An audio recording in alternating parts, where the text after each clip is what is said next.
Hello guys, welcome to unboxing codes. आज का topic है डिसीजन मेकिंग स्टेटमेंट्स। आज हम पढ़ेंगे if statements, if else statements, nested if statements, if else, if ladder statements and switch statements.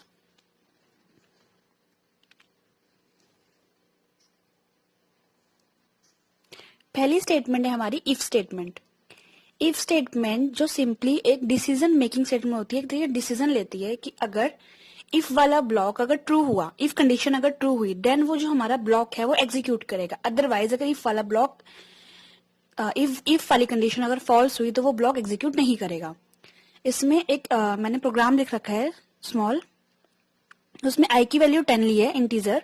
If I is greater than 15, 10 जो है वो क्या ग्रेटर देन 15 है? नहीं है। अगर यहाँ पे 10 इज लेस देन 15 होता तो ये जो ब्लॉक के अंदर स्टेटमेंट लिखी होती तो ये आउटपुट में आती, लेकिन हमारी स्टेटमेंट गलत है। इफ स्टेटमेंट हमारी गलत हो गई, फॉल्स हो गई है, तो यहाँ पे क्या प्रिंट कर देगा? Cout I am not in if, कि I am not in if, ये वाली स्टेटमेंट प्रिंट हो जाएगी क्योंकि यहाँ पे इफ कंडीशन गलत हुई, इसलिए ये लास्ट स्टेटमेंट पास चला जाता है। If else in C and C plus plus. Last वाले में आपको मैंने ये बताया था कि अगर इफ स्टेटमेंट गलत हो गई तो वो कुछ भी एग्जीक्यूट नहीं करेगा उस ब्लॉक का, लेकिन एल स्टेटमेंट ये होती है, इफ एल स्टेटमेंट। इसमें अगर इफ वाला ब्लॉक गलत हो गया, जैसे इफ वाली कंडीशन अगर फॉल्स हो गई तो एल्स वाली जो स्टेटमेंट है उसे प्रिंट करेगा। इसमें मैंने ये लिखा है, the if statement alone tells us that the condition, if it is true, it will execute a block of statement, and if the condition is false, it wouldn't. But if we want to do something else, if a condition is false, अगर condition false हुई, here comes a C else statement. Else statement होती है, we can use the else statement with if. और else statement को हमेशा हम if के साथ यूज करते हैं, बिना if के कोई else statement यूज नहीं कर सकते हैं। Just like here, I जो है उसकी वैल्यू 20 है, 20 इज लेस देन 15, तो ये कंडीशन यहाँ पे गलत हो गई। इफ कंडीशन गलत हुई तो ये एल्स वाले पार्ट पे जाएगा और वो एग्जीक्यूट कर देगा आई इज ग्रेटर देन 15। ये होती है if else conditions. Next one है हमारी नेस्टेड इफ। नेस्टेड वर्ड से सिंपल पता लग रहा है कि किसी के अंदर, मतलब इफ कंडीशन होगी और उसी इफ कंडीशन के अंदर एक और इफ होगा, उसे कहते हैं हम नेस्टेड इफ। इफ के अंदर इफ भी हो सकता है एक, और इफ के अंदर इफ एल्स भी हो सकता है। ये होते हैं नेस्टेड इफ एल्स और नेस्टेड इफ कंडीशंस।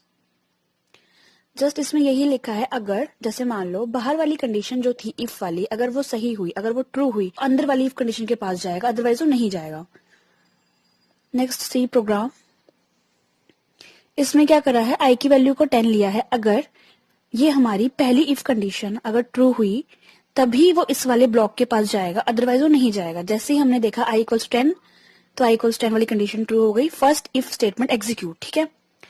उसके बाद चेक करा, if I is less than 15, इस ब्लॉक के पास ये होता है हमारा नेस्टेड इफ। ये है नेस्टेड इफ हमारा जो अंदर चल रहा है, nested if. If I is less than 15, आई क्या लेस देन 15 है तो हाँ, तो ये प्रिंट कर देगा आई इज स्मॉलर देन 12।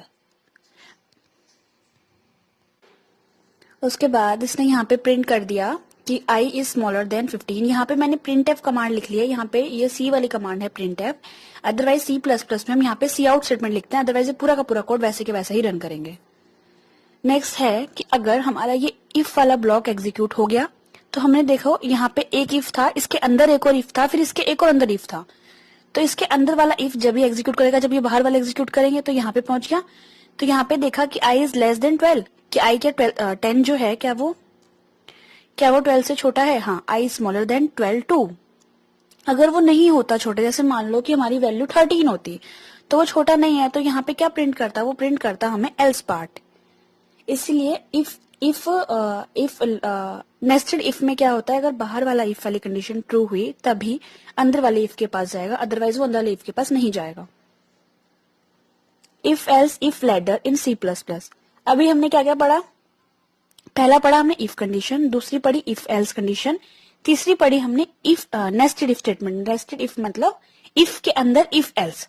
अब हम पढ़ेंगे इफ एल्स इफ। इसमें एक तरीके से हमारे पास मल्टीपल चॉइसेस होती हैं डिसाइड करने के लिए कि किस वाले ब्लॉक को हमें एग्जीक्यूट करना है।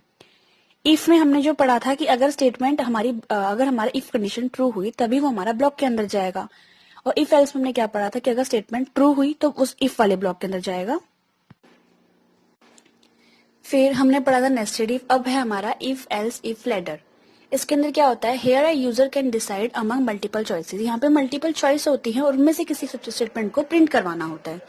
जस्ट लाइक इसका एग्जाम्पल, मतलब इसका एक प्रोग्राम मैंने जो लिख रखा है सिंपल सा। इसके प्रोग्राम में मैंने क्या लिखा है, int main I equals to 20। I की वैल्यू अगर 20 है तो इफ वाली कंडीशन पहले चेक करेगा। If I equals to 15, I के लिए 15, I sorry I equals to 10, 10 नहीं है आई की वैल्यू। फिर वो एल्स वाले पार्ट को चेक करेगा कि आई इक्वल्स टू 10, 15 तो नहीं है। फिर वो एल्स इफ में चेक करेगा कि 20 है तो हाँ 20 है, तो आउटपुट आ जाएगा आई इक्वल्स टू 20। और अदरवाइज एल स्टेटमेंट प्रिंट करवा देगा अगर इन तीनों स्टेटमेंट्स में से कोई भी ट्रू नहीं। ये हुई लैडर स्टेटमेंट। जस्ट लाइक कि हमारे पास बहुत सारी चॉइसेस हमें देनी है। ऐसे कर सकते हैं कि जैसे मान लो आपने 5 तरह के फ्रूट्स लिए। आपने पहला फ्रूट लिया बनाना, दूसरा लिया आपने मैंगो, तीसरा लिया एप्पल और फोर्थ लिया आपने ग्रेप्स। फोर्थ लिया आपने ग्रेप्स। अगर आपको इन चारों में से आपके पास एप्पल है तो आप क्या करोगे, इन सबसे चेक करोगे। तो उस तरीके से चारों से चेक करने के बाद जिसके इक्वल आ जाएगा वो स्टेटमेंट प्रिंट करवा देते। ऐसे ही होता है इसके अंदर भी कि चारों की चारों कंडीशन से चेक करेंगे, जिस कंडीशन में वो ट्रू हो जाएगा उस ब्लॉक को एग्जीक्यूट करवा देते हैं। ये होता है हमारा लेटर इफ एल्स वाली स्टेटमेंट्स। वीडियो को like, share and comment and subscribe करते रहो।